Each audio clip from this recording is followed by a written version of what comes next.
Hello viewers, আসসালামু আলাইকুম। কেমন আছেন সবাই? চলে এসেছি বাবার বাড়ি ব্লগের দ্বিতীয় পর্ব নিয়ে। তো এই তো আমাদের সেই পরিত্যক্ত বাড়ি, মানে যে বাড়িটা আমাদের সুখের অতীত, সুখের স্মৃতিপূর্ণ বাড়ি। আর এই যে বাড়ির সামনে বাম পাশে যে উঁচু জায়গাটা দেখতে পাচ্ছেন, এটা জবরদখল করে গাছ লাগিয়ে রাখছে। এটা আমাদের আগের রান্নাঘর ছিল। ডান পাশে এটা ছিল আমাদের বাথরুম। এইখানে আমাদের টিউবওয়েল পোতা ছিল, আর এর উপরে পাশেই ছিল একটা বিশাল বড় আম গাছ, তার পাশে একটা কাঁঠাল গাছ, তার ঠিক এক পাশে আরেকটি আম গাছ, আর আম গাছের গোড়ায় একটা বিশাল বড় ডুমুর গাছ। আর এই যে এটা আমাদের ঢেকির ঘরের পেছনে এই গাছটা ছিল, এটা হচ্ছে জাম্বুরা গাছ, জাম্বুরা বা বাতাবি লেবু যেভাবে বলে। এই একটা গাছই এখন আমাদের বাড়িতে অবশিষ্ট আছে। এই যে দেখেন, এই জাম্বুরা গাছটার নিচে একসময় বসে থাকতাম, দাদুর সাথে গল্প করতাম, ফুপার সাথে বসে পিঠা খেতাম। আমাদের ঢেকির ঘরের ঠিক পাশে এই গাছটা ছিল। আর এই যে আমাদের এটা সেই কাচারি ঘরটা, ভিটে পড়ে আছে, কিন্তু টিন কিচ্ছু নেই। তো আপনারা অনেকেই জানতে চেয়েছিলেন যে আমাদের এইসব জিনিস কে চুরি করে নিয়ে গেল বা কিভাবে চুরি হলো, আর কে এই জবরদখল চালাচ্ছে। হ্যাঁ, ভিডিওর শুরুতে বলেছিলাম যে আমার একটা ফুপু ছিল, এই কারণেই বলেছিলাম যে এখন এই জবরদখল যা চালাচ্ছে সম্পূর্ণ আমার সেই অস্তিত্বওয়ালা ফুপুটাই চালাচ্ছে। আমার নিজের হাতে লাগানো একটা আম গাছ ছিল, শুধু সেই গাছটাই এখন পড়ে আছে পুকুর পাড়ে। আর আমাদের একটা পুকুর ছিল, এই যে এই পুকুর পাড়টা দেখা যাচ্ছে, এটার এখন কোনো অস্তিত্ব নেই। পুকুরটা বলতেই সব শূন্য হয়ে গেছে। আমরা এই পুকুরে গোসল করতাম, কত স্মৃতি ছিল। এই পুকুর ভরা মাছ থাকতো। আমার দাদু আমরা আসলে আমাদেরকে সাথে নিয়ে মাছ মারতে নামতো। প্রচুর মাছ হতো আমাদের এই পুকুরে। তো আমার ফুপু এগুলো কেন করেছে সেটা একমাত্র তিনিই জানে। তার সাথে আমাদের কোনো শত্রুতা বা ঝগড়া ঝামেলা কিছুই ছিল না কোনো দিন। খুব ভালো সম্পর্ক থেকেই হঠাৎ একদিন সে এসে জবরদখল শুরু করে, ঘরের টিন খুলে নিয়ে যাওয়া শুরু করে। তো এইভাবেই আস্তে আস্তে সে আমাদের সব কিছু কেড়ে ছিঁড়ে নিয়ে চলে গেছে আমাদের অনুমতি ছাড়া। আর যেটা আমাদের অনুমতি ছাড়া বা আমাদেরকে না বলে নিয়ে গেছে সেটা অবশ্যই চুরি। যখন আমরা তার কাছে জানতে চেয়েছি এগুলো কোথায়, সে তখন অস্বীকার করেছে। তাহলে এটা চুরি ছাড়া আর কিছুই বলা যায় না। আর এই যে আমাদের সালিশ বসেছে, দেখেন সালিশে গ্রামের বড় বড় লোকজন বসছে সবাই, আমরাও বসেছিলাম। তো এখানে কাগজপত্র সব শো করা হচ্ছে। আলহামদুলিল্লাহ আমরা তো জিতেই গেছি আমাদের কাগজ শো করার পরে। আর এই যে দেখেন আমার ছেলে আমাদের বাড়িতে এসে আমাদের ছোট ছোট বাচ্চা কাচ্চা যারা আছে, আমার চাচাতো ভাই বোন বা ভাগ্নি ভাস্তি, সবার সাথে খুব আরামে খেলা করছে।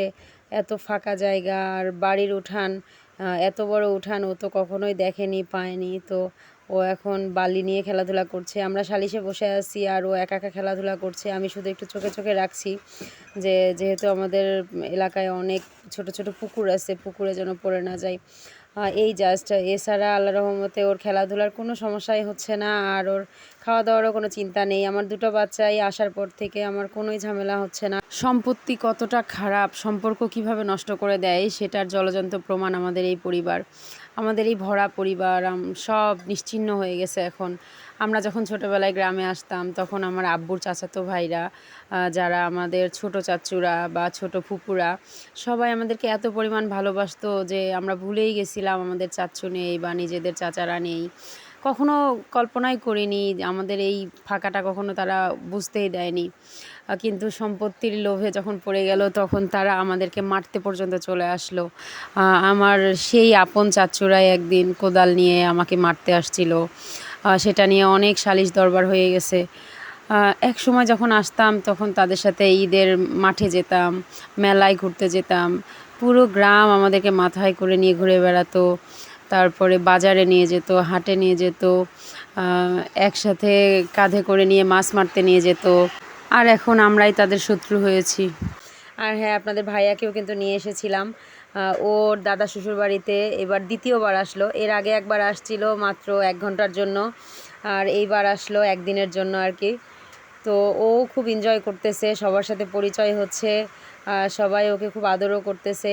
আর আমার ছোটো বোনের জামাইটাও আসছে একসাথে। আজকে 2 জামাই আসছে আমার আব্বুর তো সোনাই সোহাগা আজকে। সবাই অনেক খুশি 2 জামাইকে একসাথে পেয়ে।